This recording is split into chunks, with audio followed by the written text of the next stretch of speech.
7년이야, 7년. 아이 하나 못 낳는 주제에 무슨 우리 집안의 며느리야? 이 불결한 것, 당장 내 집에서 나가. 시어머니의 날카로운 목소리가 집안이 떠나가라 울려 퍼졌습니다. 그리고 하얀 소금 한 움큼이 윤은수의 머리 위로 쏟아졌죠. 어머님, 제발 이걸 좀 보세요. 민석 오빠가 아이를 가질 수 없다는 병원 진단서예요. 제가 아니라 오빠 문제라고요. 뭐라고? 어디서 감히 내 귀한 아들을 모함해? 이 이혼 서류에 도장 찍고 당장 꺼져. 은수는 우산도 없이 젖은 옷자락을 붙잡은 채 거리로 내쫓겠습니다. 절망에 빠져 비틀거리며 어두운 골목을 지나던 그때 은수의 귓가에 가느다란 울음소리가 들려왔습니다. 쓰레기 더미 사이 차가운 빗물에 젖은 박스 안에는 추위에 새파랗게 질린 채 서로의 온기에 기대 떨고 있는 쌍둥이 아기들이 있었죠. 마치 버려진 자신의 처지와 닮은 아이들을 본 은수 씨는 아이들을 품에 안으며 오열했습니다. 자신의 삶마저 놓아버리려던 절망의 끝에서 운명처럼 만난 아이들. 피보다 진한 사랑으로 키워낸 이 아이들이 은수 씨에게 어떤 기적 같은 선물을 가져다 줄까요? 사연 시작 전 무료로 할 수 있는 구독을 눌러주시면 당신의 하루에 행운이 찾아올 거예요. 오늘의 사연 지금 시작합니다. 비가 억수같이 쏟아지는 밤이었습니다. 한성그룹 본가의 거대한 대문 앞에서 윤은수가 무릎을 꿇고 있었습니다. 시어머니 박순례 여사가 하얀 소금을 한 움큼 쥐고 은수의 머리 위로 뿌렸습니다. 7년 동안 아이 하나 못 낳는 여자가 감히 우리 강가의 며느리라고? 박순례가 이혼 서류를 은수의 얼굴에 던지며 소리쳤습니다. 은수가 떨리는 손으로 가방에서 봉투를 꺼냈습니다. 어머님, 이걸 보세요. 민석 오빠가 아이를 가질 수 없다는 병원 진단서예요. 뭐라고?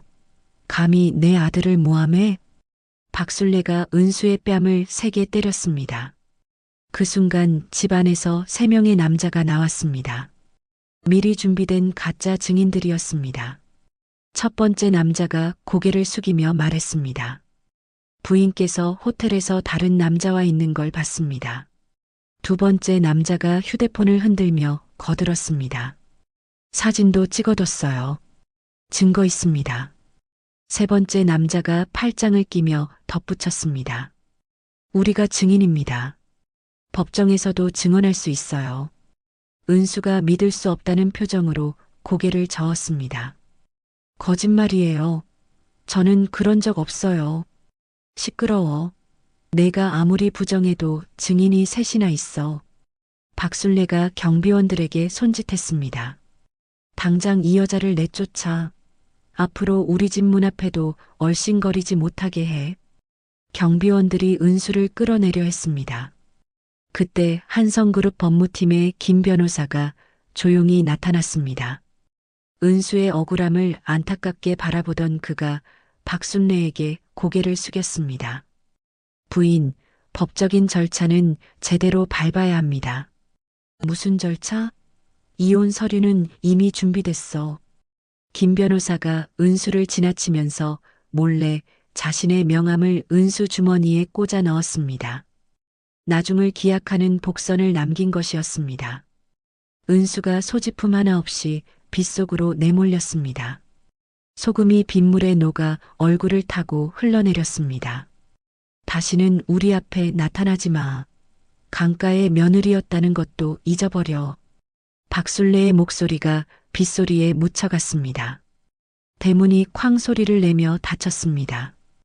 은수가 고속도로 휴게소 근처의 외곽도로를 걸었습니다. 온몸이 비에 젖어 추위에 떨었습니다. 발걸음이 점점 무거워졌습니다. 갈 곳도 없고 돈도 없었습니다.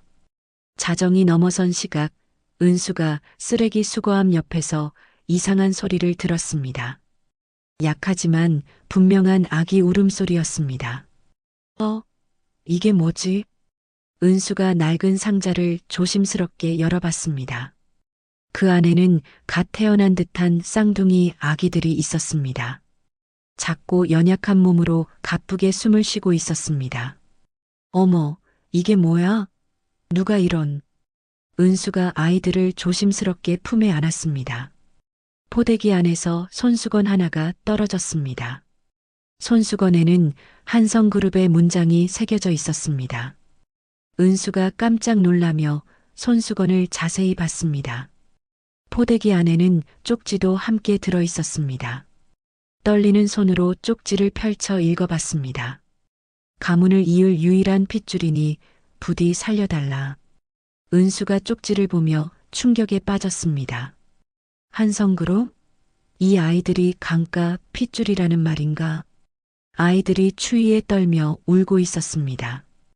은수가 자신의 외투를 벗어 아이들을 따뜻하게 감쌌습니다. 차가운 비가 은수의 어깨를 적셨지만 아랑곳하지 않았습니다. 걱정 마라, 애들아.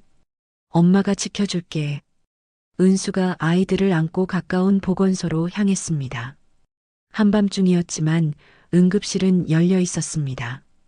간호사가 급히 달려와 아이들을 살펴봤습니다. 어머, 갓난아기들이네요. 어디서 발견하셨어요? 쓰레기통 옆에 버려져 있었어요. 의사가 아이들을 응급 조치했습니다. 다행히 생명에는 지장이 없었습니다. 은수가 아이들의 얼굴을 보며 미소를 지었습니다. 진우, 건우, 이제부터 내가 너희 엄마다. 며칠 후 은수가 연고 없는 항구 도시의 시장에 도착했습니다. 아이들을 데리고 갈 곳을 찾아야 했습니다. 낡은 국밥집에서 일자리를 구했습니다.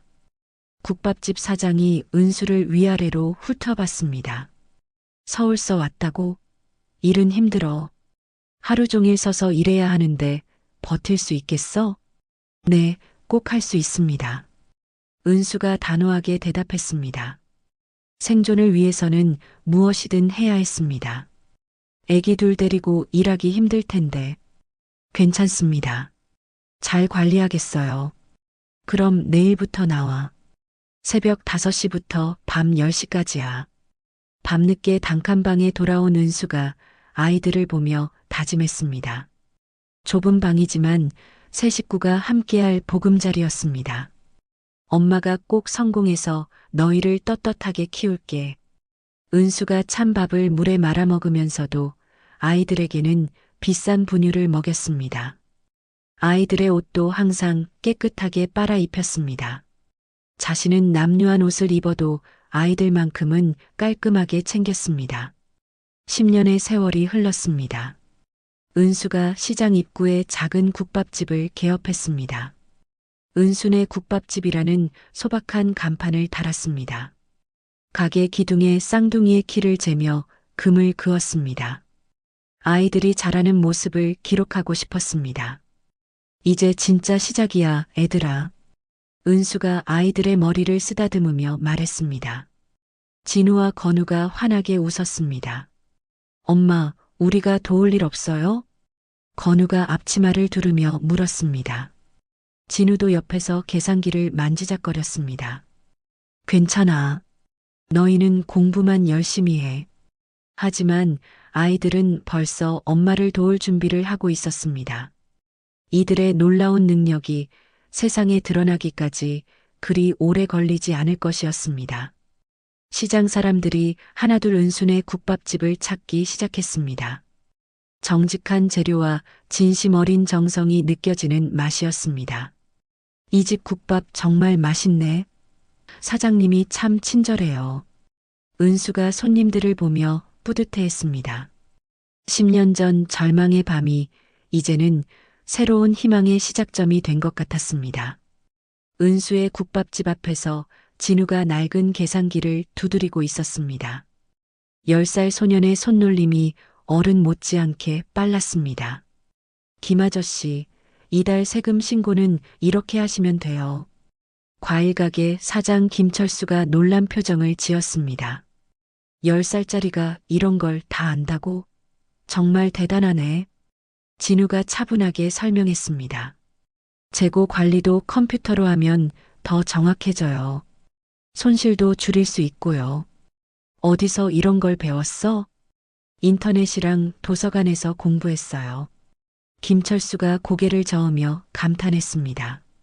시장 사람들 사이에서 진우는 이미 꼬마 박사로 불리고 있었습니다. 한편 건우는 국밥집에서 손님들을 관찰하고 있었습니다. 정장 차림의 중년 남자가 들어왔습니다. 걸음걸이가 바쁘고 자꾸 손목시계를 봤습니다. 건우가 은수에게 속삭였습니다. 엄마, 저분은 빨리 드실 수 있는 걸로 주세요. 어떻게 알았니? 걸음이 급하고 계속 시계를 봐요. 시간이 없나 봐요. 건우가 그 남자에게 다가갔습니다.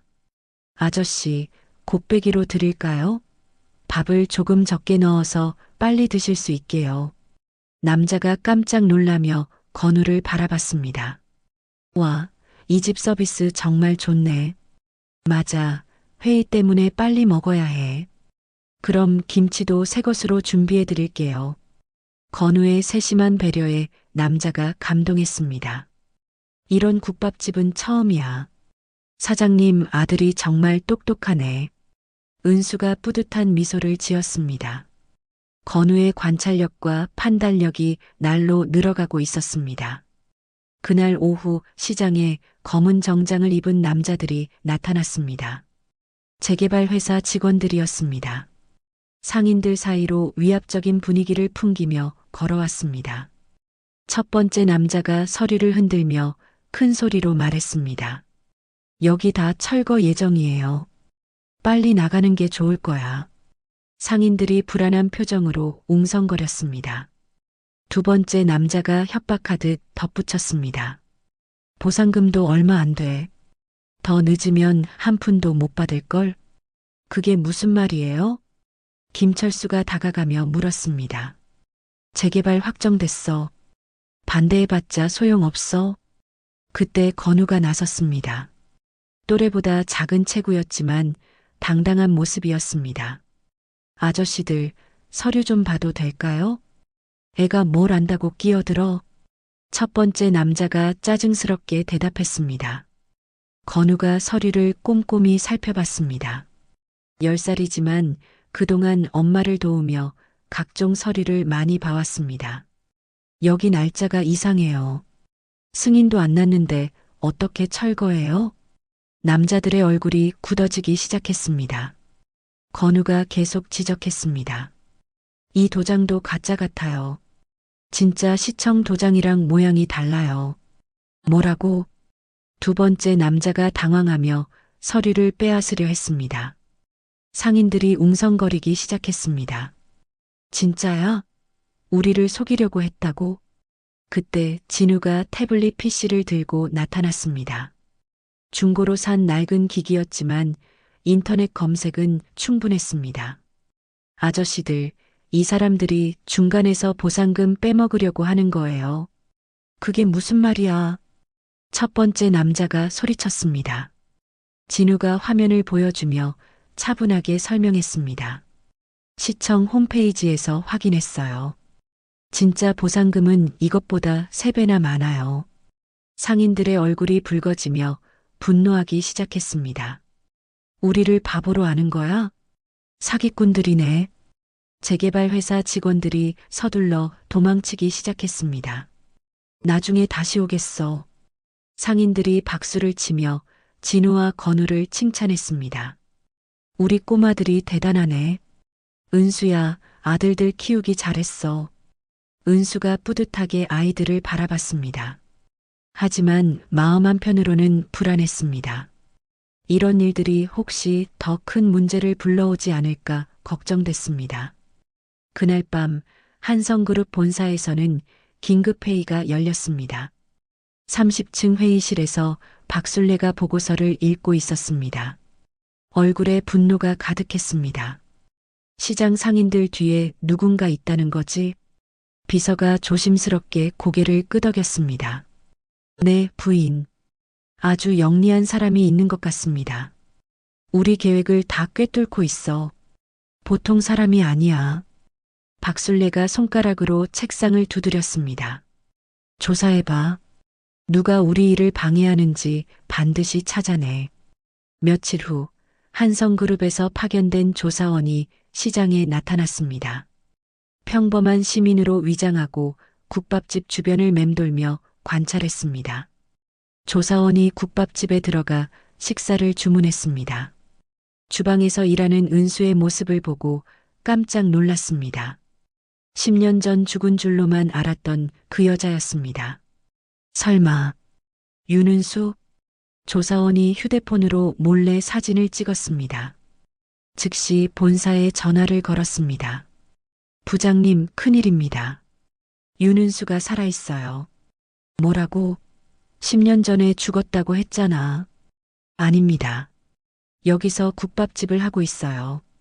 그리고 조사원이 쌍둥이를 보며 말을 이었습니다.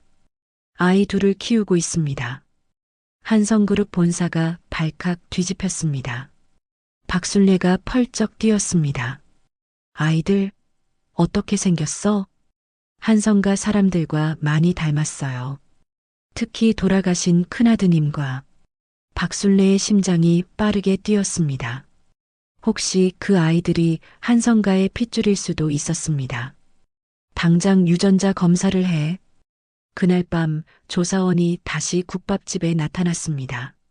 아이들이 식당 바닥에 떨어뜨린 머리카락을 조심스럽게 주었습니다. 본사 검사실로 보내 유전자 대조를 의뢰했습니다. 은수는 최근 가게 주변을 맴도는 고급차를 눈치챘습니다. 검은색 세단이 자주 나타났다 사라졌습니다. 번호판을 몰래 메모해 두었습니다. 아이들에게도 주의를 당부했습니다. 진우야, 건우야. 요즘 모르는 사람이 말 걸면 절대 대답하지 마. 왜요, 엄마? 건우가 궁금한 표정으로 물었습니다. 그냥 조심해야 해. 세상에 나쁜 사람들도 많거든. 진우가 엄마의 표정을 살펴봤습니다. 평소와 다른 긴장감이 느껴졌습니다. 며칠 후 유전자 검사 결과가 나왔습니다. 박순례가 결과지를 떨리는 손으로 받아들었습니다. 99.9% 일치. 역시 쌍둥이가 한성그룹 장남의 친자이자 가문의 유일한 적통이라는 결과였습니다. 박순례의 눈에 욕심이 번뜩였습니다. 내 손주들을 찾았어. 비서가 조심스럽게 물었습니다. 어떻게 하시겠습니까? 당장 내려가자. 내 손주들을 데려와야 해. 박순례가 경호원들을 부르며 준비를 서둘렀습니다. 검은 승용차들이 시장을 향해 출발했습니다. 한편 은수는 아이들과 저녁을 먹으며 평온한 시간을 보냈습니다. 내일도 평범한 하루가 될 거라고 생각했습니다. 아직 폭풍이 몰려오고 있다는 것을 모른 채로 말입니다. 건우가 엄마에게 물었습니다. 엄마, 우리 정말 행복하죠? 은수가 따뜻하게 웃으며 대답했습니다. 그럼 세상에서 가장 행복해. 하지만 그 행복에 먹구름이 들이우고 있었습니다. 다음 날 아침 시장에 검은 승용차 여러 대가 나타났습니다. 평소 보기 힘든 고급 차량들이 줄지어 서자 상인들이 수군거렸습니다.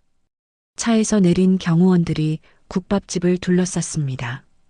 마치 전쟁터를 방불케 하는 분위기였습니다. 박순례 여사가 검은 우산을 든 채 당당히 걸어왔습니다.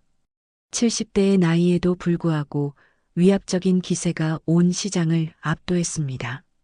상인들이 웅성거리며 상황을 지켜봤습니다. 은수가 주방에서 국을 끓이다가 밖에 소란을 들었습니다. 창문 너머로 박순례의 모습을 보고 온몸이 얼어붙었습니다. 10년 전의 악몽이 생생하게 되살아났습니다. 안 돼. 왜 여기까지? 은수가 떨리는 손으로 앞치마를 풀었습니다. 박순례가 가게 문을 거칠게 밀어젖히며 들어섰습니다. 오랜만이네, 은수야. 박순례의 목소리가 차갑고 위압적이었습니다.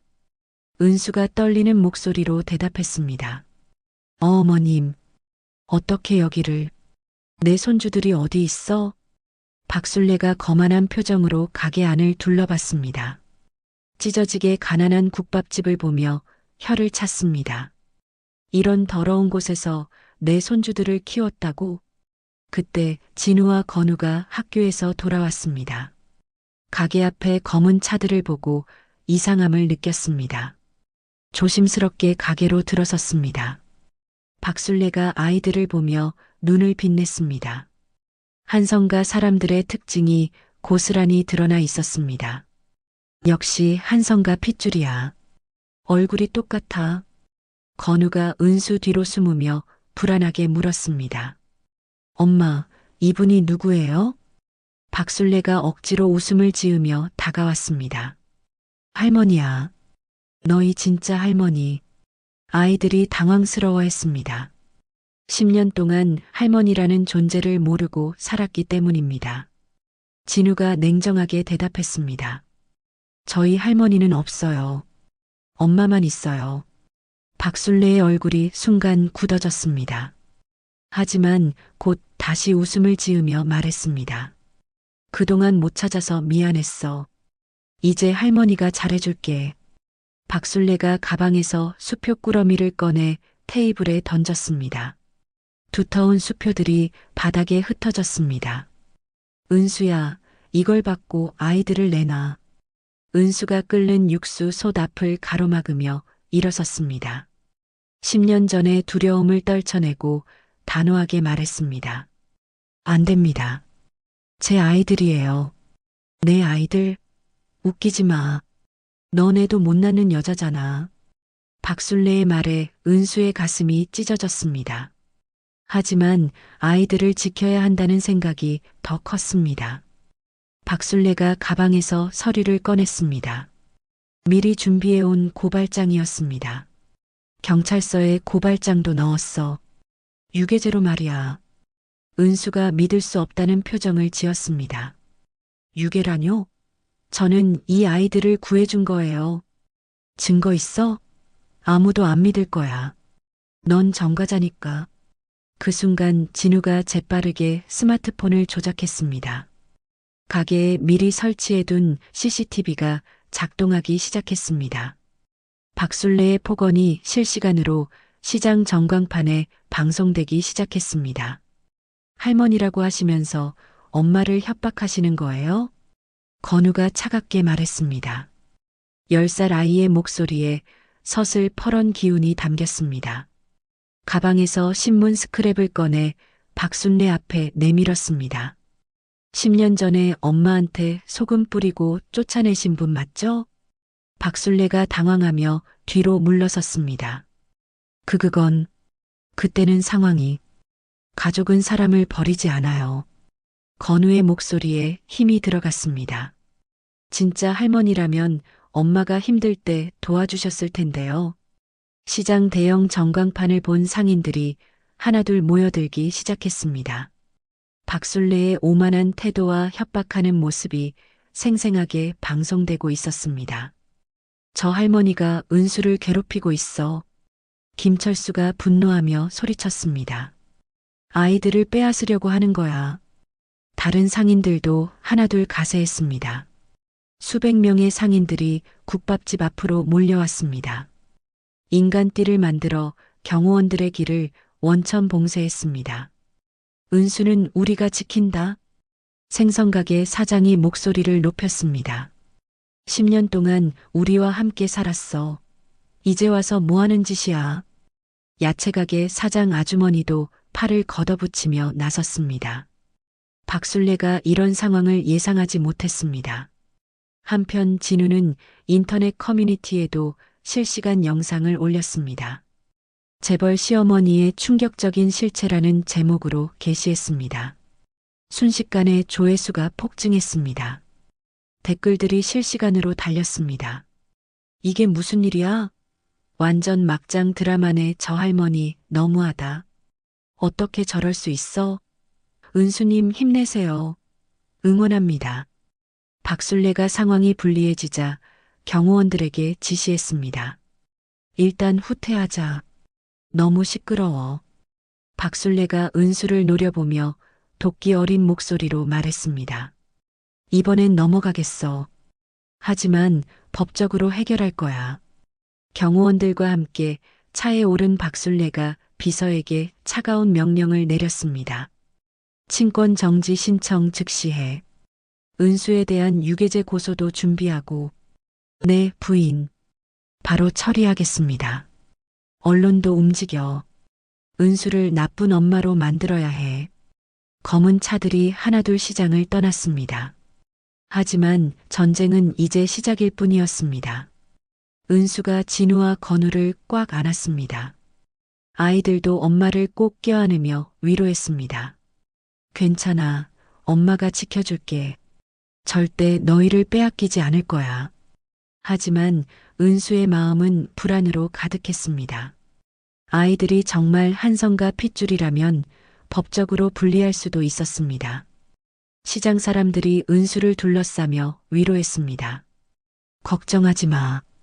우리가 도와줄게. 은수 너 혼자가 아니야. 우리가 다 있잖아. 그날 밤 한 남자가 국밥집을 조용히 찾아왔습니다. 10년 전 명함을 건넸던 김 변호사였습니다. 세월이 흘렀지만 여전히 반듯한 모습이었습니다. 은수 씨, 오랜만입니다. 은수가 놀라며 자리에서 일어났습니다. 김 변호사님? 어떻게 여기를? 김 변호사가 무거운 서류 가방을 테이블에 올렸습니다. 도울 수 있는 일이 있을 것 같아서 찾아왔어요. 가방을 열자 두꺼운 파일들이 가득 들어 있었습니다. 10년간 공들여 모은 증거 자료들이었습니다. 10년 동안 모은 증거들이에요. 부인의 무죄를 증명할 수 있습니다. 은수의 눈에 희망의 빛이 돌아왔습니다. 이제 진짜 싸움이 시작될 참이었습니다. 정말로 도와주시는 건가요? 김 변호사가 진지한 표정으로 고개를 끄덕였습니다. 이번에는 정의가 승리할 겁니다. 양육권 재판이 열리는 날 아침, 법원 앞은 인산인해였습니다. 각종 언론사 기자들과 구경꾼들로 계단까지 가득 찼습니다. 카메라 플래시가 터지고 마이크들이 앞다퉈 내밀어졌습니다. 은수가 김 변호사와 함께 법원 계단을 올랐습니다. 떨리는 다리로 한 걸음씩 내디딜 때마다 기자들의 질문이 쏟아졌습니다. 윤은수 씨, 아이들을 정말 유괴했나요? 한성그룹과 어떤 관계인가요? 김 변호사가 은수를 보호하며 답변을 거절했습니다. 법정에서 모든 것이 밝혀질 것입니다. 법정에 들어서자 한성그룹 측 변호사들이 질비하게 늘어서 있었습니다. 대형 로펌에서 온 최고급 변호사들이었습니다. 박술래도 당당한 모습으로 원고석에 앉아 있었습니다. 재판장이 엄숙한 분위기 속에서 재판을 시작했습니다. 지금부터 양육권 및 친권 관련 재판을 시작합니다. 한성그룹 측 변호사가 자신만만하게 일어났습니다. 값비싼 수트를 입고 거드름을 피우며 말했습니다. 재판장님, 피고 윤은수는 경제적으로 무능력한 상태입니다. 증거 자료를 제시하며 계속 공격했습니다. 시장에서 국밥집을 운영하는 것이 전부입니다. 아이들 교육에 전혀 도움이 되지 않습니다. 또 다른 한성그룹 변호사가 거들었습니다. 그리고 과거 불륜 전과도 명확히 있습니다. 10년 전 여러 증인들이 증언했던 사실입니다. 세 번째 변호사가 감정에 호소했습니다. 아이들을 위해서는 안정적인 한성가의 보살핌이 절실합니다. 재벌가의 풍부한 교육 환경과 경제력이 아이들 미래에 도움이 될 것입니다. 재판장이 엄중한 표정으로 물었습니다. 증거가 명확합니까? 한성그룹 변호사가 득에양양하게 서류를 제출했습니다. 10년 전 증인 진술서와 사진 증거가 모두 있습니다. 법정 분위기가 은수에게 불리하게 흘러갔습니다. 방청석의 시장 사람들이 불안해했습니다. 은수가 절망적인 표정을 지었습니다. 10년 전에 조작된 증거들이 다시 자신을 옥죄고 있었습니다. 아이들을 빼앗길 수도 있다는 공포가 엄습했습니다. 그때 김 변호사가 침착하게 일어났습니다. 10년간 준비한 순간이었습니다. 재판장님, 중요한 반박 증거가 있습니다. 김 변호사가 봉투를 천천히 열었습니다. 법정의 모든 시선이 그에게 집중되었습니다. 먼저 강민석 씨의 불임 진단서 원본입니다. 법정이 술렁거리기 시작했습니다. 한성그룹 변호사들의 얼굴이 굳어졌습니다. 의학적으로 강민석 씨는 자녀를 가질 수 없는 상태였습니다. 김 변호사가 두 번째 증거를 제시했습니다. 그리고 박순례 여사가 증인들에게 돈을 지급한 비자금 계좌 내역입니다. 박순례의 얼굴이 새파랗게 변했습니다. 상상도 못한 증거가 나온 것이었습니다. 계좌 이체 날짜와 증인 진술 날짜가 정확히 일치합니다. 김 변호사가 계속해서 증거를 제시했습니다. 가짜 증인들과 박순례 여사가 통화한 녹음 파일도 있습니다. 녹음기에서 박순례의 목소리가 나왔습니다. 은수를 불륜녀로 만들어야 해. 돈은 충분히 줄 테니까. 법정이 충격에 빠졌습니다. 한성그룹 변호사들이 당황하며 일어났습니다. 이건 조작된 증거일 수 있습니다. 어떻게 이런 자료를 구했는지 의심스럽습니다. 김 변호사가 차분하게 대답했습니다. 모든 증거는 합법적인 방법으로 수집되었습니다. 국정감사 자료와 검찰 수사 기록도 함께 제출합니다. 재판장이 서류들을 꼼꼼히 살펴봤습니다. 오랜 시간 침묵이 흘렀습니다. 법정의 모든 사람들이 숨을 죽이며 기다렸습니다. 증거 능력이 충분히 인정됩니다. 재판장이 엄중한 목소리로 판결했습니다. 조작된 증거로 무고한 시민을 해친 것으로 판단됩니다. 검찰의 증거 위조 혐의로 즉시 수사 의뢰하겠습니다. 박순례가 의자에서 일어나려다 힘이 빠져 주저앉았습니다. 한성그룹 변호사들도 어쩔 줄 몰라 했습니다. 재판장이 최종 판결을 내렸습니다. 양육권은 현재 상태를 유지하는 것이 아이들에게 최선입니다. 윤은수 씨가 계속 양육하는 것으로 결정합니다. 방청석에서 박수 소리가 터져 나왔습니다. 시장 사람들이 환호하며 일어났습니다. 재판이 끝난 후 은수가 김 변호사에게 깊이 감사 인사를 했습니다. 정말 고맙습니다. 어떻게 이런 증거들을. 김 변호사가 진실을 털어놓기 시작했습니다. 사실 쌍둥이의 친어머니가 10년 전 저를 찾아왔었어요. 은수가 놀라며 눈을 크게 떴습니다. 친어머니요? 한성가 장남의 애인이었어요. 시댁의 심한 박해를 견디지 못했죠. 김 변호사가 슬픈 표정으로 계속 설명했습니다. 아이들을 버리고 떠날 수밖에 없었다고 하더군요. 마지막에 저에게 부탁했어요. 은수 씨를 꼭 도와달라고. 은수의 눈에 눈물이 맺혔습니다. 그분은 지금 어디에? 몇 년 전에 돌아가셨습니다. 아이들을 잘 부탁한다는 유언을 남기고요. 은수가 고개를 숙여 묵념했습니다. 아이들의 친어머니에 대한 감사의 마음을 담았습니다. 며칠 후 은수가 새로운 결심을 했습니다. 국밥집 간판을 새로 바꿨습니다. 한성가가 벌인 며느리의 정직한 식당.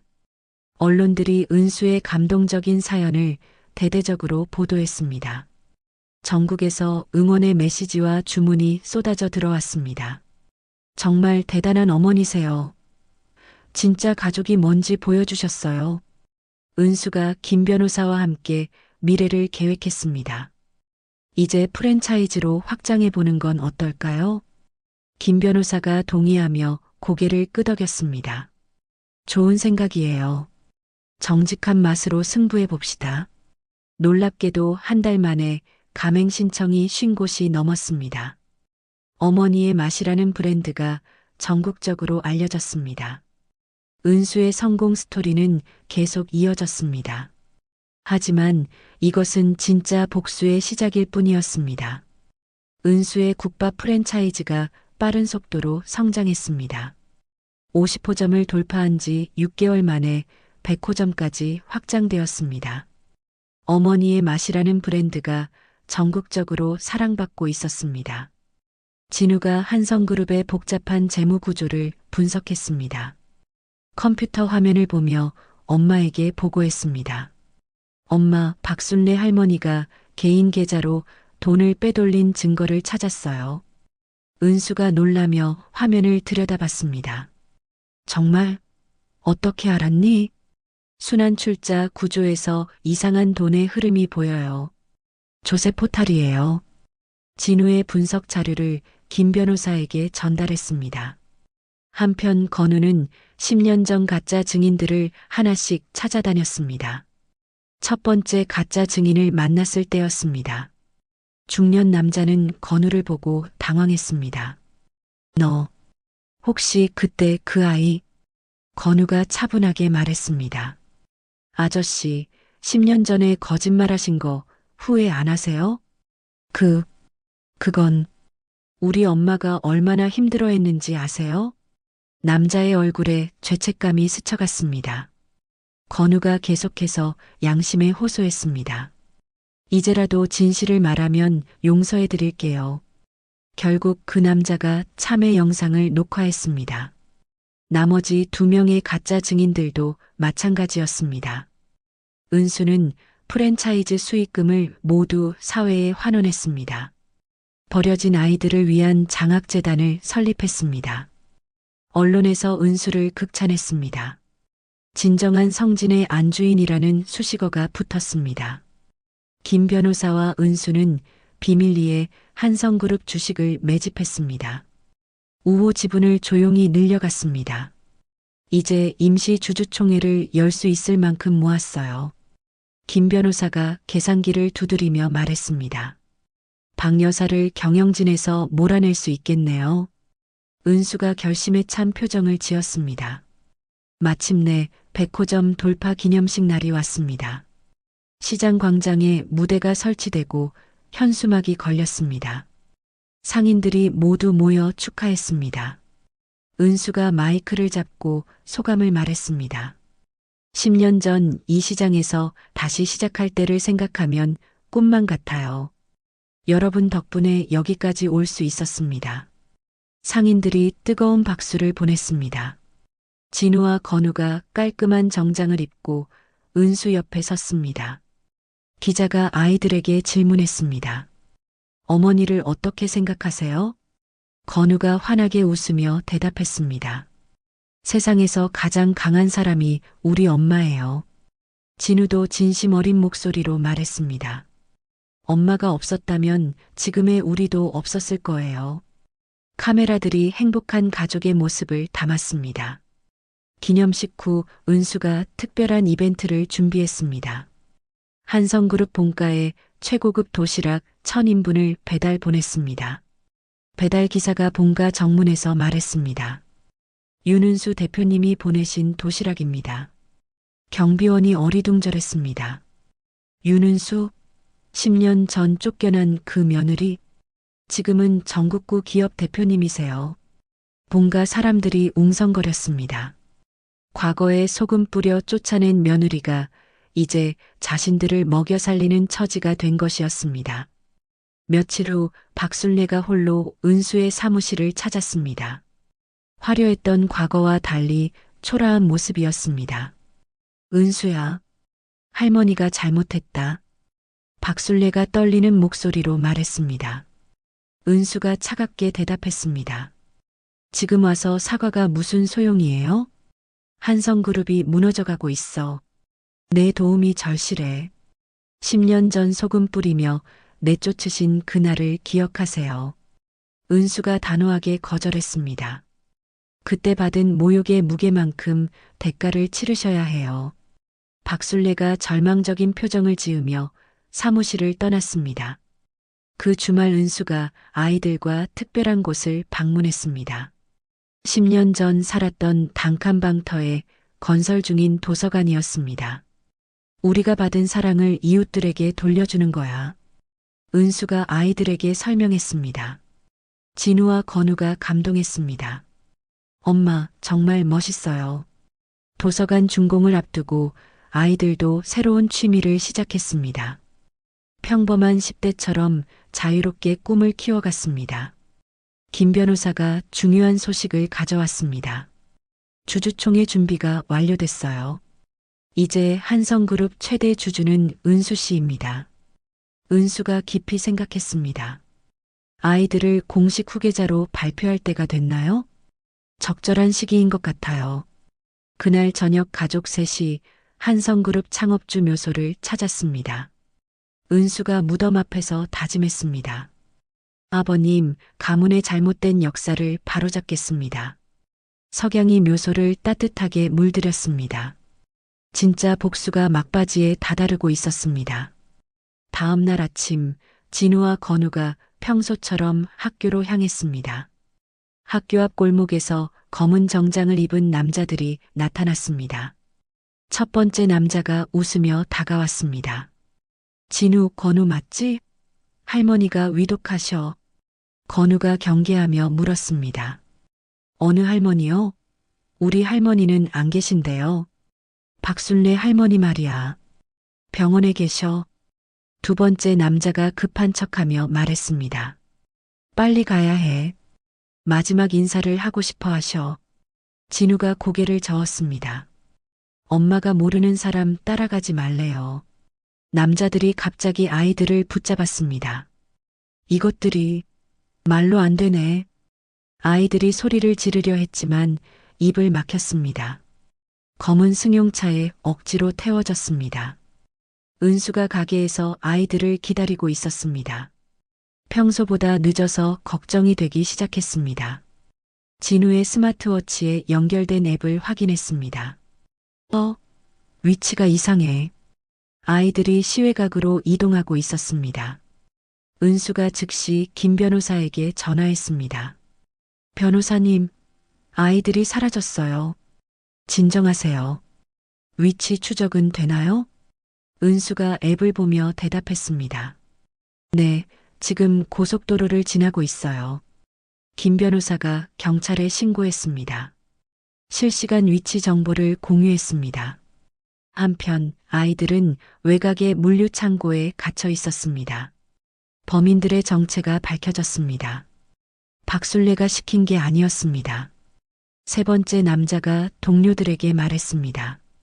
이번 기회에 한성그룹 전체를 먹어치우자. 강 회장 사촌들이 뒤에 있어. 걱정 마. 이들은 은수의 성공을 시기한 반개 혈족들이 고용한 범죄자들이었습니다. 범인들이 은수에게 전화를 걸었습니다. 윤은수인가? 아이들을 살리고 싶으면 들어. 은수가 떨리는 목소리로 대답했습니다. 제발, 아이들은 건드리지 마세요. 프랜차이즈 지분 전부와 한성 주식을 포기해라. 그럼 언제까지? 1시간 안에 결정해. 늦으면 아이들이 다칠 거야. 전화가 끊어졌습니다. 은수가 주저앉으며 눈물을 흘렸습니다. 김 변호사가 은수를 붙들며 말했습니다. 냉정하게 생각해요. 아이들이 더 중요하잖아요. 하지만 이렇게 굴복하면 그 순간 더 큰 위기가 터졌습니다. 은수의 국밥집에 불량식자재가 들어갔다는 가짜 뉴스가 퍼졌습니다. 악의적인 언론 조작이었습니다. 가맹점들에서 연락이 쏟아졌습니다.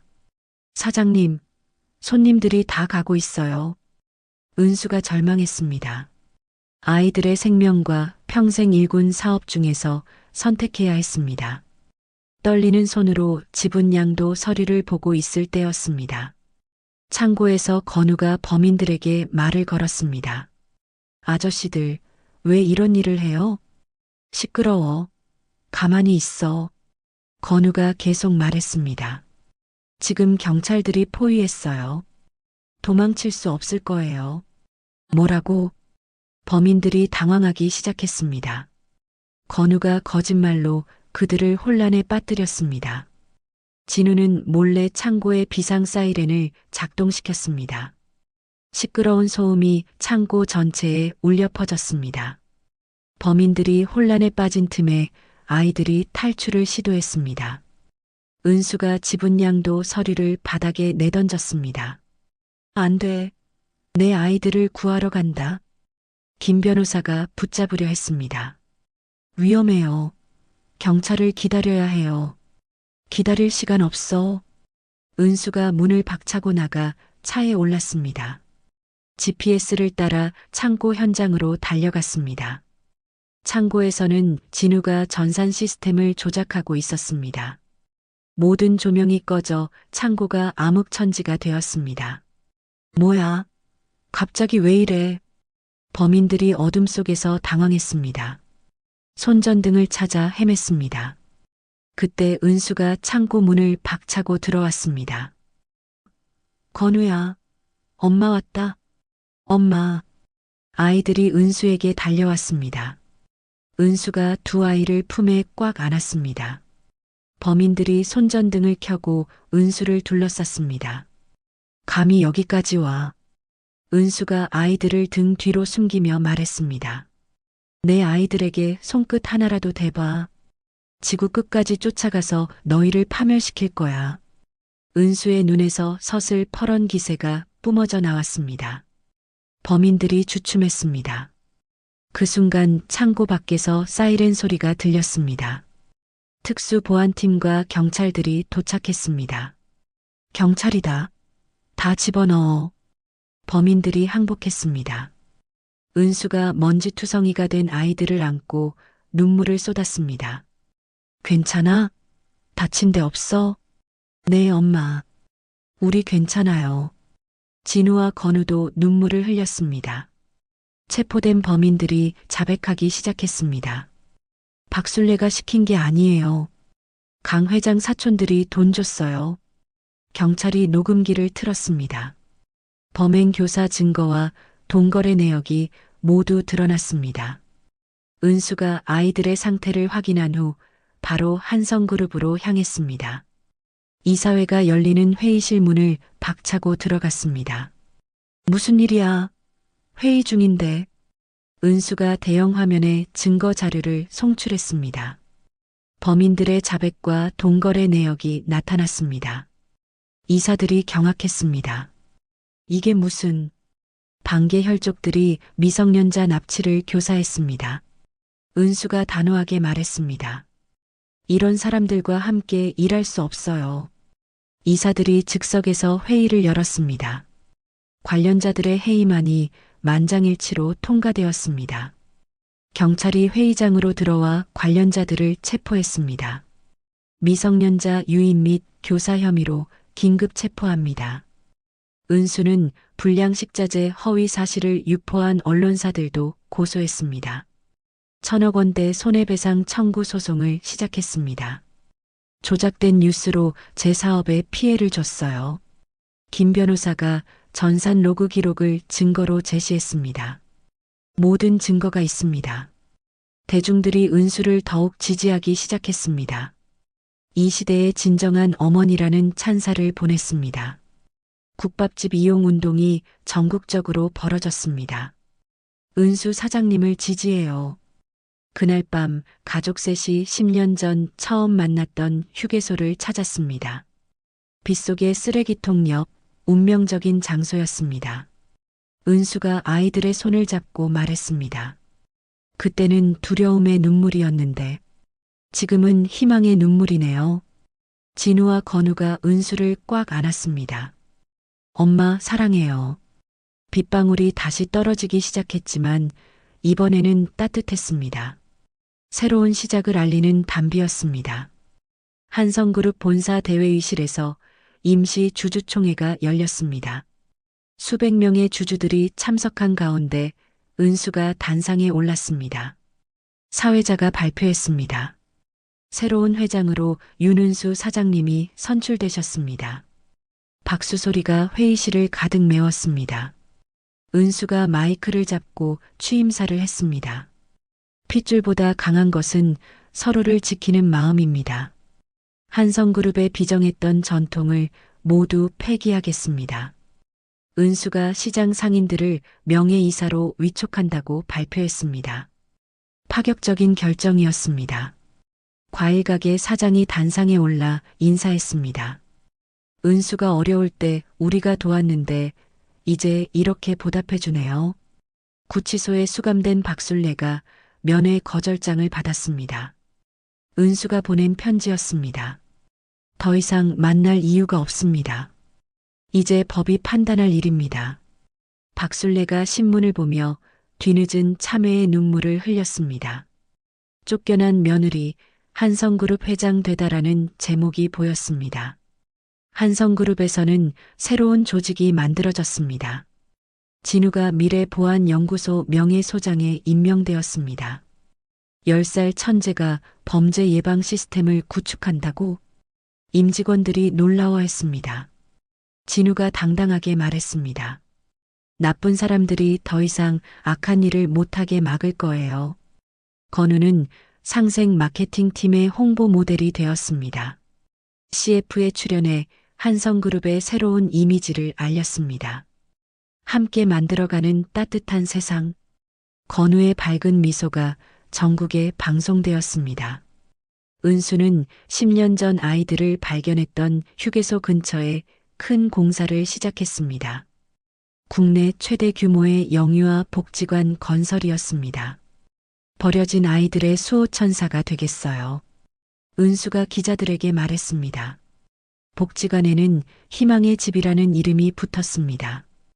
김 변호사는 은수의 곁에서 전문 경영인으로 일했습니다. 비즈니스를 넘어 가족 같은 유대감을 형성했습니다. 은수 씨, 정말 대단해요. 이 모든 걸 이뤄내다니. 변호사님이 없었다면 불가능했을 일이에요. 시장 상인들은 현대화된 건물로 이주했습니다. 깨끗하고 안전한 환경에서 장사를 할 수 있게 되었습니다. 매년 은수의 회장 취임 기념일에는 시장 전체가 축제를 벌였습니다. 우리의 은수가 최고야. 어느 날 은수가 전 남편 강민석의 묘소를 찾았습니다. 손에 들고 있던 이혼 서류를 무덤 앞에서 태웠습니다. 이제야 당신을 용서하게 되었어요. 그리고 나 자신을 진정으로 사랑하게 되었답니다. 제가 바람에 날아가며 과거의 아픔도 함께 사라졌습니다. 진우와 건우는 아빠 없는 서름을 완전히 딛고 일어났습니다. 엄마 은수의 자랑스러운 아들들로 성장했습니다. 노블레스 오블리주를 실천하며 어려운 이웃을 도왔습니다.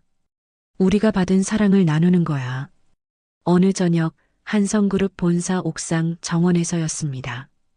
은수와 진우, 건우가 어깨동무를 하고 도시를 내려다봤습니다. 노을이 세 사람의 얼굴을 따뜻하게 비쳤습니다. 우리 정말 행복하지? 은수가 아이들에게 물었습니다. 네, 엄마. 세상에서 가장 행복해요. 진우와 건우가 대답했습니다. 도시의 불빛들이 하나둘 켜지기 시작했습니다. 쫓겨난 며느리가 이룬 가장 위대하고 따뜻한 복수였습니다. 소금 세례를 맞으며 버려진 그날부터 시작된 긴 여행이 끝났습니다. 이제는 사랑과 성공으로 가득한 새로운 삶이 펼쳐졌습니다. 핏줄보다 강한 것은 진짜 사랑이라는 것을 보여준 아름다운 복수의 완성이었습니다. 한 여인의 절망에서 시작된 이야기가 희망의 대서사로 마무리되었습니다. 은수와 진우, 건우가 만들어낸 가족의 이야기는 우리에게 진정한 가족의 의미를 일깨워 줍니다. 때로는 세상이 우리를 버릴지라도 서로를 지키며 함께 걸어간다면 어떤 시련도 이겨낼 수 있다는 희망의 메시지를 전합니다. 이야기를 끝까지 들어주신 분들 진심으로 감사드리고 잘 들었다고 댓글 하나만 남겨주세요. 진심을 담아 응원하겠습니다. 감사합니다.